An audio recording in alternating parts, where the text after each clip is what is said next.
What's going on, guys? Welcome to the vlog. I'm here with the legends themselves, Alan Jaramillo, Jack Huntsman. Also Euphoric Cornelius. Also the wizard, also the bearded legend, the beard that can end world hunger. Yes. And we're here at City Fitness in Philadelphia. We're about to crush a pole workout. Jack, what are you doing? Shoulders. He's doing shoulders because he's a loner.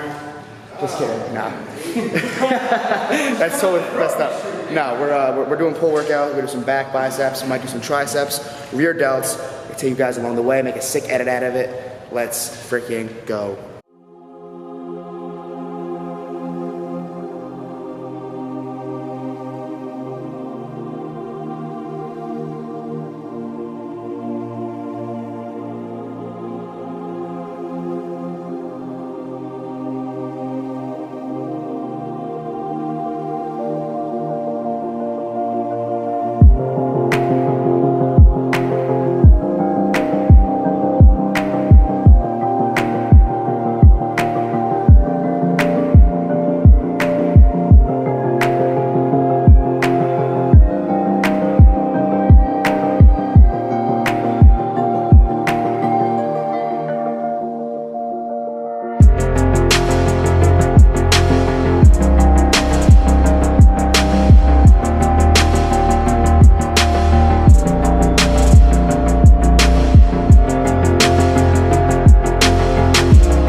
What's up, guys? How's it going?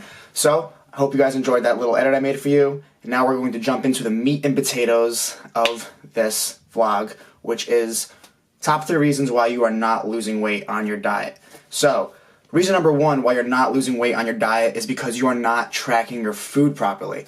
A lot of people think that, they can just eat these quote-unquote healthy foods and that's going to allow them to lose weight. That's just not the case, because avocados are very healthy, but they're also dense as hell with calories. So if you have too many avocados, no matter how healthy they are, you're going to gain weight. I like to use this example with like spinach, because people think, oh, raw spinach, like super healthy. You could obviously never gain weight with eating spinach. That's not really the case. If you ate enough spinach, you would gain weight. If you ate 2,500 calories worth of spinach and your maintenance calories are below 2,500 calories, you're going to gain weight. Now, granted, it's going to be pretty hard to eat 2,500 calories worth of spinach, but that's just to prove a point that it doesn't matter where the food is coming from. It doesn't matter how healthy it really is. If you eat above your maintenance calories, no matter where the food's coming from, you're going to gain weight. So the issue with that is, people on like this vegan diet, for example. Vegan diet is a very healthy diet, but it doesn't mean there's not fat vegans out there. If you're eating too much food, no matter where it's coming from, no matter how healthy it is, you're going to gain weight. So I see a lot of people, they say, oh, I'm eating really healthy and I'm still not losing the weight. The scale's not moving or the scale's going up. Well, then I tell them, well, how much of those foods are you eating? Are you tracking your calories? Have you found your maintenance calories? And then from there, were you able to eat below those maintenance calories so you're eating in a calorie deficit so you're able to lose weight consistently? And the answer usually is to that question, no, they haven't been tracking their calories. In order to lose weight, you need to track the foods that you're eating. You need to eat in a certain calorie limit to elicit fat loss. So that's the first reason why you're not losing weight. Second reason why you are not losing weight on your diet is because you're under eating. Now this might seem kind of crazy because I just said that people aren't tracking their calories properly, they're eating too much, so that's why they're not losing weight. Now I'm going to go and say that the reason why you're not losing weight is because you're under eating. Let me explain.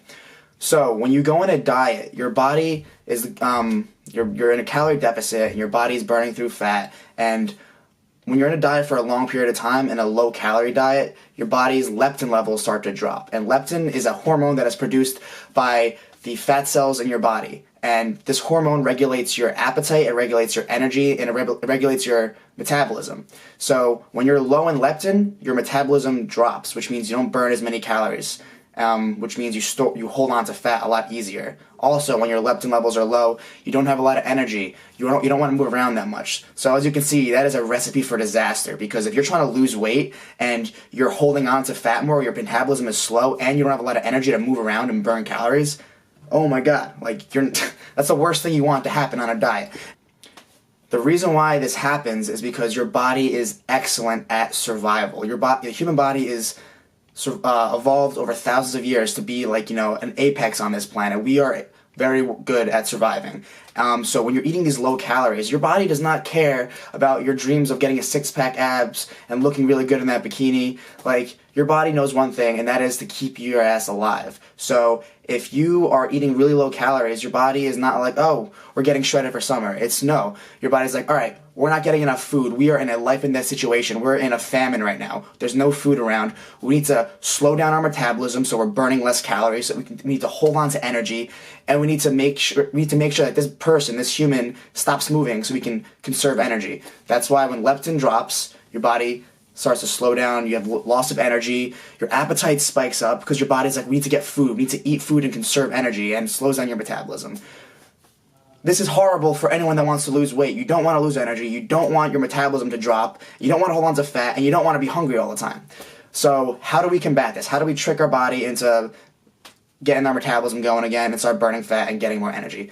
You implement a cheat meal, or you raise, or maybe even a cheat day, or maybe depending on the individual and depending on the current situation, maybe even a couple weeks where you're eating in higher calories and higher carbohydrates. Specifically higher carbohydrates. When you're dieting, typically people diet with low carbs, or just as a side effect of eating less food, you have less carbs, your leptin drops. So what do? We have to raise that leptin up by eating more carbohydrates, and that by eating more carbohydrates, the leptin levels will rise, your metabolism will kick up again, you'll have more energy, you'll be able to work out better, you'll be able to move more, you'll have more energy to do all that stuff. But most importantly, your leptin levels will be higher, so your metabolism will increase, and you'll be burning more calories more efficiently.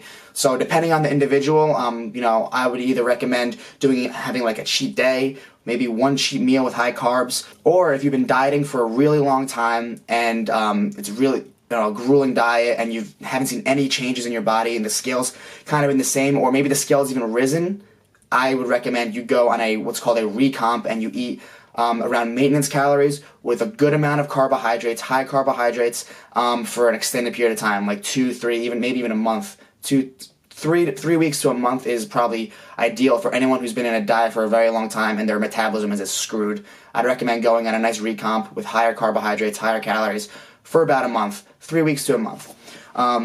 So yeah, there's that. Definitely want to increase the carbs periodically on a diet in order to re-up your leptin levels and to keep that fat burning. So when you go back into low calories, your body's metabolism is already really high, so you're burning fat like crazy. Reason number 3 why you are not losing weight on your diet is because you are overestimating how many calories you actually need. Okay, so in today's society, we have a very sedentary society, we have very sedentary lifestyles. And that's because with the advancements in technology, you know, and the jobs that we have, we don't have to move around as much, we don't have to go hunting for food, we don't have to really do a lot anymore. We sit down at a desk all day, we're typing, we're hunched over. It's not really a very active society. And that's just the way it is. You know, the better technology gets, the less you have to do. How does this affect losing weight? Because, you know, a lot of times people are eating like they're professional athletes, or they eat food like they're these, like, you know, warriors out hunting for food all day and they can afford to eat all this stuff. It's not the case. If you're sitting at a desk all day, and you get, you know, for 8 hours, and you come home and you eat dinner and you watch TV, you read whatever, and you go to sleep, you do not need that many calories to just maintain your weight. Most likely, I mean, if you're 5'10", 160 pounds, let's say, and you're a male, and you work an office job, you really don't. You need probably about 1,800 to 2,000 calories to maintain your body weight. So that doesn't sound like a lot to some people, but it is a lot if you're just sitting down all day. If you go above that, you're going to gain weight. Now, if you're a construction worker, or if you're a bartender or a waiter, or, you know, you're a teacher and you're on your feet all day and you're walking around, you're moving, yeah, you're going to need a little bit more calories because you're burning more calories throughout the day. So the reason why a lot of you aren't losing weight is because you're not picking the right amount of calories for your specific lifestyle. So someone who is a bartender, waiter, server, door-to-door salesman, construction worker, they're going to need more calories than someone who sits in an office all day, or some lazy college student who just goes home and smokes pot all day on his and watches TV on his couch. It's like you have to find what your lifestyle is and then calculate your maintenance level calories based off of your lifestyle. There's a bunch of different ways you can calculate your maintenance level calories. You know, you can go online, you can Google it. My preferred way to do it, just to simplify things, is just download the MyFitnessPal app, type in your activity level, type in your age, your weight, your height, and it kind of does the calculation for you. And then from there, because there's no way to 100% calculate your exact maintenance calories, from there, once you punch in your information on MyFitnessPal or whatever app or whatever formula you use, go out and test it. Weigh yourself every morning on an empty stomach after you go to the bathroom, and for a week or 2 weeks, eat those calories and watch the scale. If the scale doesn't move and it stays the same, then you found your maintenance calories, roughly. If the scale jumps up really high, you gain weight, then you know those calories are too high. If it jumps down too low, you know those calories are too low. So I recommend go on Google or download an app. Any kind of formula would really work. It gives you a general ballpark of where your maintenance calories should be, and then you have to test it out. You have to play around with it and then find your exact maintenance calories for your specific lifestyle. And once you do that, you can adjust them. You can go a little below those maintenance and lose some weight, or if you want to gain weight, you can go above it. But the issue here is that people just eat a certain amount of calories and they think they need a lot more calories than they actually do, and they're not being real with themselves, and they don't realize that their lifestyle is pretty sedentary and they're eating way too many calories for their lifestyle. Alright guys, those are my 3 reasons why you're not losing fat on your diet. I hope it helped. If you thought this video was helpful and you really liked it, leave it a thumbs up. Please subscribe to the channel because I'll be making a lot more videos like this. I got my fresh new camera. So I'm really excited to make a lot of new videos for you. Yeah, so please subscribe if you like the video. It would help me out so much. Leave in the comment section any recommendations you have for future videos. I would love to do I would love to do a Q&A on any fitness topics. So in the comment section down below, leave me any questions you have for myself for a Q&A, and I'll make a Q&A video. And of course, I'll make another cool workout edit because those are just fun to make. And that's it, guys. I hope you guys enjoyed the video, and I'll catch you on the next video. Peace.